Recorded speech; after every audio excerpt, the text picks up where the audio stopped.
Good morning guys! I'm back.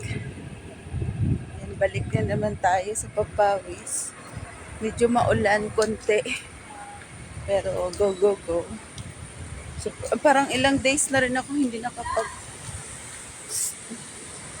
Daisel!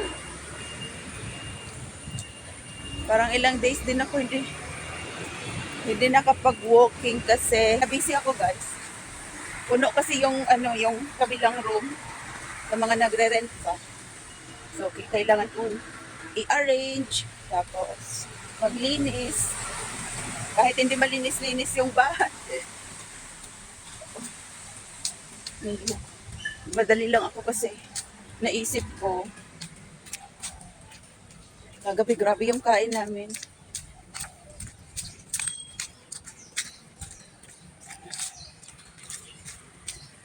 May nagpa-sponsor kasi ng KFC. Kaya shout out to Mary, sana all.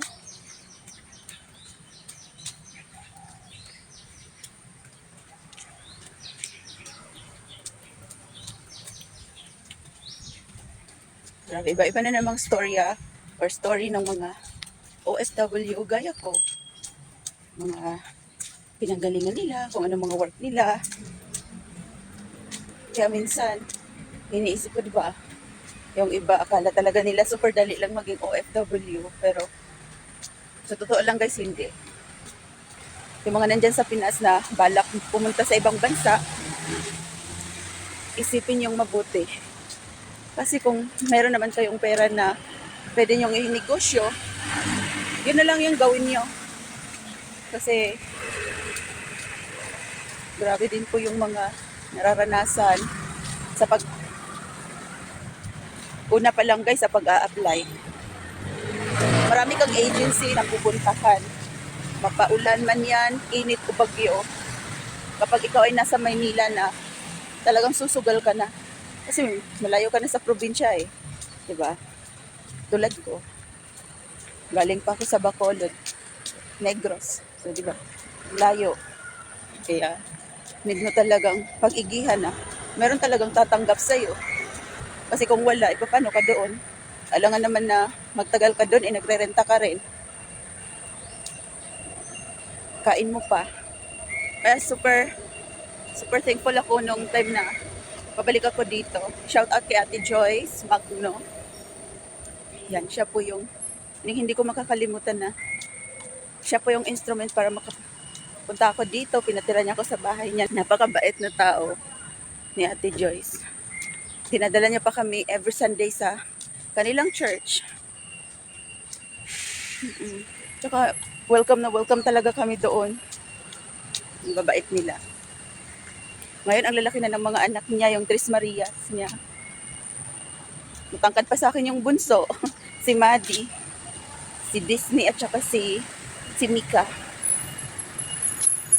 Kaya saludo ako talaga kay Ate Joyce. Napalaki niya ng mabuti yung mga anak niya.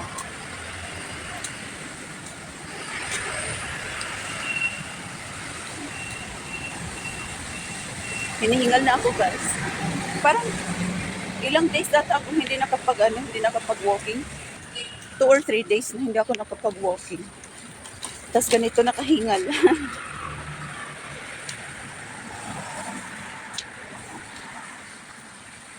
Ayan, nandun pala si Daisel.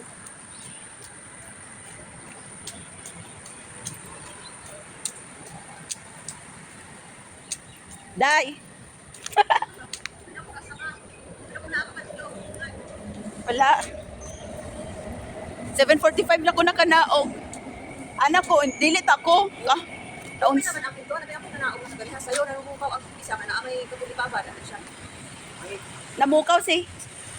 Ay oo, sa sinabi niya sa akin eh, siya daw yung gumising sa'yo. Sige na, 5:30 na.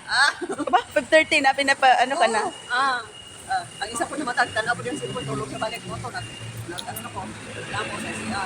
Buti naman nakatulog pabalik yung isa. Eh ngayon nag-ano na siya. Nag-live ko.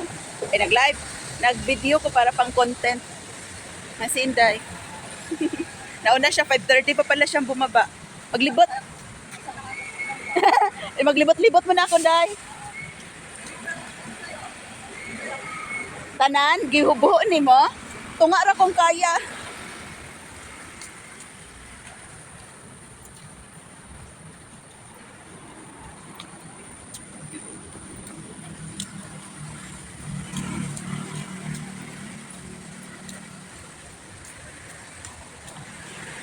So, ayun po guys.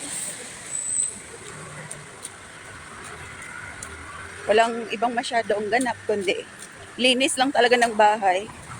Tsaka nung Sunday hindi rin ako lumabas kasi day off ko.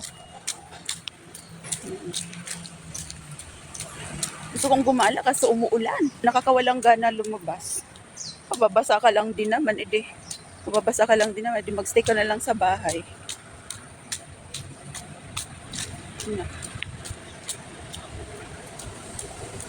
Dito po yung mga nag-walking kasama yung mga aso nila.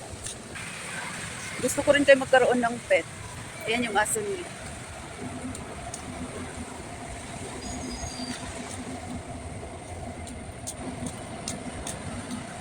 Oh.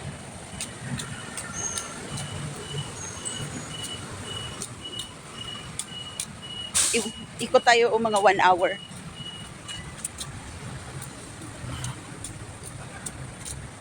Hinihingal na naman ako ulit guys. Parang bumalik yung dati na. Kapag lakad lang ng konti, hinihingal na agad.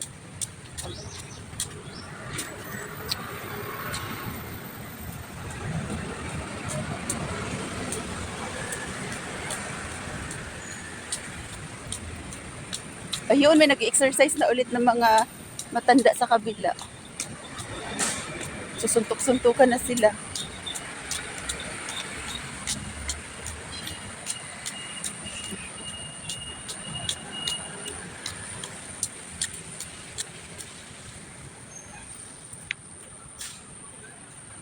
Forever you.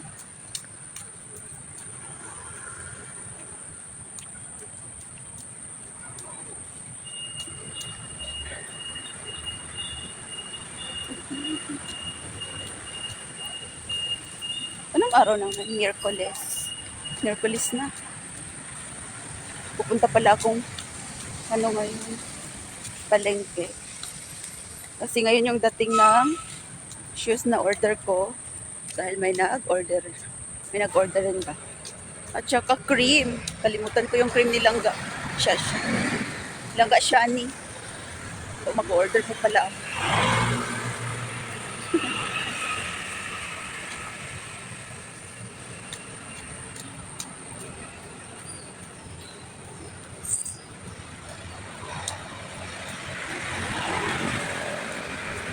So, ayan guys ha. Maraming salamat. Sa mga meron namang oras, no? Na pwede namang lumabas or walking. Napunta kayo dito, oh. Malapit lang. Baka malapit dito sa amin. Sa Shipay ba, Exit 2. Dito kami lagi nag-walking ni Daisel. Maraming salamat po sa lahat ng mga sumusuporta sa aking videos. Yan. Ingat-ingat po ang lahat and God bless. Yan guys, before po kami umuwi ni Daisel, nakakita po kami ng nagbebenta ng mga prutas at charan! May bit-bit na kaming saging saba. Hindi pa siya talagang totally na hinog. Ayan, meron pa siyang yung parang 50% din yung hilaw dyan. Ayan, kaya namin yan, lalaga namin kasi meron akong bagoong doon. Kaya perfect talaga siya ipares. Sa maulan na panahon. Oo. Ayan guys, medyo nakikita na po yung pawis natin dyan sa leeg dahil medyo nakarami na tayo ng ikot doon sa train station. Kaya yun. Yun na po, palingon-lingon. Dito kami kasi sa kabila dito kami sa kabila dumaan kasi nga dito po yung nagbebenta ng mga prutas. May pachika-chika, mga naong sa chismosa. Luya, oy. Nagkatambok rang agi, wala na liog. Pero okay ra na. Go self. Kaya na nimo. Walking lang every day. Thanks for watching guys. Mwah.